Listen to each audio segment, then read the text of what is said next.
ମଦ ବନ୍ଦ ହେଲେ ଓଡ଼ିଶା ରାଜ୍ୟ ସରକାର ଆପଣ ଖୁସି ହେବେ? ଖୁସି ହେବେ ନୁହଁ, ଲୋକ ଯେଉଁଟା ଚାହିଁବେ ନା ଲୋକ ଆପଣ ଚାହୁଁଛନ୍ତି କି ନାହିଁ? ମଦ ବନ୍ଦ ହେଲେ ରାଜ୍ୟ ଚଳିପାରିବ, ରାଜ୍ୟ ଚଳିପାରିବ। ରାଜ୍ୟର ଆୟ ଆସିବ କେଉଁଠୁ? ଇଏ ବାହାସ୍ପଟ ସରକାର ବାହାସ୍ପଟ କଥା କହୁଛି। ଏବେ ମଦ ଚାଲିବା ଦରକାର। ମଦ ନିଶ୍ଚୟ ଚାଲିବ। ମଦ ନ ଚାଲିଲେ ଏ ସରକାର ବି ଓହରିଯିବ। ଏଇଠି ସାର୍ ମଦ ଚାଲିବା ଦରକାର ନା ବନ୍ଦ ହେବା ଦରକାର?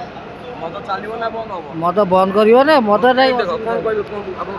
ଏ ଲୋକଟା ପୁରା ମଦୁଆଟା। ଏ ଲୋକଟା ପୁରା ମଦୁଆଟା। ତେବେ ଏଇଠି ଯିବା ପଛରେ ବୁଝିବା। ଘଟଣା ଆସିଲା ଏଇଠି ଏଇପଟକୁ ଆସ ତ ଦିଦି, କ'ଣ କହିବେ? ମଦ ବନ୍ଦ ହେବା ଦରକାର? ମଦଟା ବନ୍ଦ ହେବା ଉଚିତ। ମଦ ପାଇଁ ଏତେ ଯାତ୍ରା ଚାଲିଛି। ହଁ, ନହେଲେ ମଦ ବିନା ଟୁକା ରହିପାରୁନାହାନ୍ତି ବି। ମଦ ଆପଣ ଖୁସି? ମଦ ବନ୍ଦ ହେଲେ ଆପଣ ଖୁସି ହେବେ? ମଦଟା ବନ୍ଦ ହେବା ଦରକାର ନା। ଆଉ ମଦ ବନ୍ଦ ଆଜ୍ଞା ମଦ ବନ୍ଦ ହଉ, କିନ୍ତୁ ଏ ଯେଉଁ ଗୋ ଚାଲାଣଟା ବି ବନ୍ଦ ହଉ। ମାନେ ଗୋ ଖାଦ୍ୟ ଯିଏ ଖାଉଛନ୍ତି ତାକୁ ପୁରା ନିଷେଧ କରାଯାଉ। କ'ଣ କହୁଛନ୍ତି? ଏବେ ଭାଇ କ'ଣ କହିବେ? ମଦ ବନ୍ଦ। ଆପଣ ମଦ ଉପରେ କାହିଁ ରାଗୁଛନ୍ତି? କାହିଁକି ଛାଡ଼ା ମାନେ ପରିବାରଟା ମାନେ ଅଶାନ୍ତି ସବୁଦିନ ପାଇଁ ସମସ୍ତଙ୍କ ଘର ସାର୍ କ'ଣ ନିଅନ୍ତି ନା ନିଅନ୍ତି? ନା। ତାହେଲେ ଭଲ ଆଜି ମୋ କଥା କହୁନି, ମୁଁ ସମସ୍ତଙ୍କ କଥା କହୁଛୁ। ସମସ୍ତଙ୍କ ଭଲ ପାଇଁ କୁହାହଉଛି। ଆପଣଙ୍କ ସାହିରେ ସାହି ପଡ଼ିଶାରେ ତ ମଦ ବି ମାଟି ଦଉଛନ୍ତି। ହଁ ପିଅନ୍ତି ବି। ମଦଟା ବନ୍ଦ ହେବା ଉଚିତ। ମଦ ପିଲା ଗୋଟେ ବଡ଼ ବଢ଼େ ତାଙ୍କ ସେଗୁଡ଼ା ଭୁଲ ଧାରଣା। ଆଉ କିଛି ଖାଦ୍ୟ ଖାଉନାହାନ୍ତି, ତା ବଦଳି ଭଲ ଜିନିଷ ଏଇଟା। ହଁ, ସେଇଟା ବନ୍ଦ ହେବା ଦରକାର। ଭାଇ କ'ଣ କହିବ? ତମ ମତ ମଦ ବନ୍ଦ ହେବା ଦରକାର ନା ଚାଲିବା ଦରକାର? ସାର୍ ସମସ୍ତଙ୍କୁ ଦେଖିବାକୁ ପଡ଼ିବ ସାର୍। ତାହେଲେ ମଦ ରଖିବା ଦରକାର। ମଦ ଏଇଟା ନିଜ ଉପରେ ନିର୍ଭର କରେ। ମଦ କିଏ ପିଇବ କିଏ ନ ପିଇବ। ମୁଁ ତ ମୋର ଆଲାଉ ନାହିଁ ମୋର। ଆଉ ଗଭର୍ଣ୍ଣମେଣ୍ଟକୁ ଦେଖିବାକୁ ପଡ଼ିବ ନା ସାର୍, କେତେ ଟ୍ୟାକ୍ସ ଆସୁଛି ତା ଦେହରୁ। ମଦ ବନ୍ଦ କଲେ ଭଲ, ମଦ ନ ବନ୍ଦ କଲେ ବି ମଦର କିଛି ଆବଶ୍ୟକ ନାହିଁ, ତା ବଦଳରେ ଆମେ ଭଲ ଜିନିଷ ଖାଇବା। ଆମେ ଦେଖୁଛୁ ଆପଣଙ୍କର ସେପଟ ସାଇଡ୍ ବେଶୀ ଖାଆନ୍ତି ଭାଟି ଭାଟି। ହଁ ମହୁଲି ଇଏ ସବୁ ଭାଟି, ସେଇଟା ବନ୍ଦ ହେବା ଦରକାର। ନା ନା, ଓଡ଼ିଶାରେ ମଦ ବନ୍ଦ ହେବା ଦରକାର। କାହିଁକି ନା ମାନେ ଦୁର୍ନୀତି ସବୁ କରାହେଉଛି। ମଦ ପିଇଲେ ରାସ୍ତାଘାଟ ହବ। ହଁ ପୁରା ବେଶୀ ରାଜସ୍ୱ ଆସୁଛି। ଆଜ୍ଞା ସାର୍।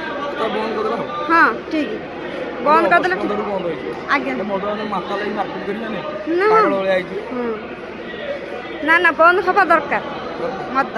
ଏବେ ଯେଉଁ 300 ୟୁନିଟ୍ ବିଜୁଳି ମିଳିବ ବୋଲି କହିଥିଲେ, ମିଳି ନାହିଁ। କାହିଁ ମିଳିଲା? କହିଥିଲେ ତ ସରକାର ଦେବେ ବୋଲି, କାହିଁ ଏବେ ତ ଦେଲେ ନାହିଁ। ଆମେ ଦେଇଥିଲୁ ସେଇ ନବୀନ ସାର୍ଙ୍କୁ ଦେଇଥିଲୁ। ଯେମିତି ନା ରେଟ୍ ବଢ଼ିନି। ପରିବା ରେଟ୍ ନେଇ କ'ଣ କହିବେ? ରେଟ୍ ଆଜ୍ଞା, ପରିବା ଯେଉଁ ରେଟ୍ ଅଛି, ପରିବା ରେଟ୍ ତ ହେଇଛି। ଆପଣ ଖୁସି ତ? ମାନେ ଏଇ ଯେଉଁ କାମ ହେଉଛି ସବୁ? ହଁ ଖୁସି। ଟମାଟର କିଲୋ 60। ହଁ ଟମାଟୋ କିଲୋ 60, ସବୁ ତ ରେଟ୍ ହେଇଗଲାଣି। ପନିପରିବା ଆମେ ପୁଣି ଖାଇମୁ କେମିତି ସବୁ ନା? ଆଳୁ ତ 4। ଆମେ ସରକାରଙ୍କୁ କହିମୁ। ସରକାର ଆପଣ ଘର କେଉଁ ଏରିଆ? ଆମର ଭଦ୍ରକ ଡିଷ୍ଟ୍ରିକ୍ଟ। ଭଦ୍ରକ।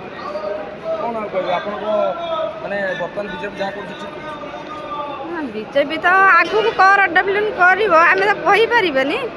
ଆଉ ଏବେ ଯେତିକି ରହୁଛି ଆଉ ରାସ୍ତାଘାଟ ହବ, ବସଷ୍ଟାଣ୍ଡ ହବ, ସ୍କୁଲ କଲେଜ ହବ। ସେଇଟା ଯିଏ କହିବ ସେଇଟା ସବୁଠୁ ବଡ଼ ମୂର୍ଖ ଲୋକ। କେମିତି? ଆଉ ରାଜସ୍ୱ ବେଶୀ ଆସୁଛି। ରାଜସ୍ୱ ଆସୁଛି ବୋଲି ସେଥିପାଇଁ ସେ ସେଇଟାକୁ ଆଗ ଖୋଲି ଦେଉଛନ୍ତି। ଯେତେବେଳେ ଯେଉଁ ଘର ଦ୍ୱାର ଯେଉଁ ନଷ୍ଟ ହେଇଯାଉଛି, ଛୁଆମାନଙ୍କ ଜୀବନ ନଷ୍ଟ ହେଇଯାଉଛି, ସେଇଟା କ'ଣ ସରକାର ଦେଖିପାରୁନି? ତାହେଲେ ସେମିତିଆ ସରକାର ରହିବା ଏଠି ଆବଶ୍ୟକ ନାହିଁ। ଆମେ ଦେଇନୁ ସେ ସରକାରଙ୍କୁ ଭୋଟ ବି। ଇଏ ଯେଉଁ ଆସିନି, ଏବେ ଯେଉଁ ସରକାର ଆସିନି, ଯିଏ ବି ଯେଉଁ ସରକାର ଯେତେବେଳେ ଥାଉ, ଯିଏ ମଦକୁ ନ ହଟେଇଛି ତାର ସରକାର ହେବାର ଯୋଗ୍ୟତା ନାହିଁ।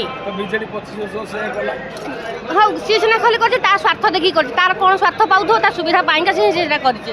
କିନ୍ତୁ ଯିଏ ମଦ ନ ହଟୁଛି ସିଏ କ'ଣ ଜାଣିନି? ଗୋଟେ ମଦ ଯେ ଗୋଟେ ଲୋକ ଯଦି ଘରେ ପିଇକିନା ଆସିଲା, ତା ସ୍ୱାମୀ ସାଙ୍ଗରେ ସ୍ତ୍ରୀ ସାଙ୍ଗରେ ଝଗଡ଼ାଝାଟି କଲା କି ତା ଛୁଆମାନଙ୍କ ଭବିଷ୍ୟତ ନଷ୍ଟ ହେଉଛି, ସମସ୍ତେ ଜାଣିଛନ୍ତି, ସରକାର ବି ଜାଣୁଛି। କିନ୍ତୁ ସରକାର ସେଗୁଡ଼ାକୁ ହିଁ ଆଗ ରଖିଛି।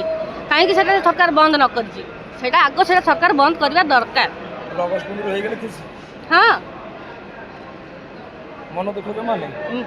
ସେ ମାନେ ମଦ ପିଇବାର ଅଭ୍ୟାସ ଅଛି ଧର ମୁଁ ପାନ ଖାଏ ପାନ ଯଦି ନ ମିଳିଲା ମୁଁ ବାୟା ହେଇଯିବି ହେଇଯାଆନ୍ତୁ ସେଥିରେ କିଛି ଯାଏସ ନାହିଁ ଏତେ ରାଗି ସେଥିରେ କିଛି ଯାଏସ ନାହିଁ କିନ୍ତୁ ସେଟା ବନ୍ଦ ହେବା ଦରକାର।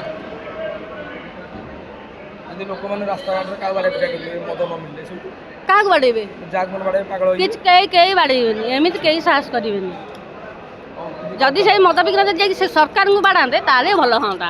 ଏବେ ପରିବା ଯେଉଁ ରେଟ୍ ଅଛି ତାକୁ ନେଇ କ'ଣ କରିବେ? ପରିବା ରେଟ୍ ନେଇକିନା କ'ଣ କରିବା ପରିବା ତ ରେଟ୍ ବଢ଼ୁଛି ବର୍ଷା ହେଉଛି ତ ନଷ୍ଟ ହେଇଯାଉଛି ସେମାନେ ତେଣୁକରି ସେ ବଢ଼ଉଛନ୍ତି ରେଟ୍ ଆଉ କ'ଣ କରିବେ ତାକୁ ତା ପାଇଁକା ଆଉ କ'ଣ କହିବୁ ପରିବା ତ ରେଟ୍ ବଢ଼ୁଛି ଯଦି କମିବ ତାହେଲେ ଭଲ ହେବ।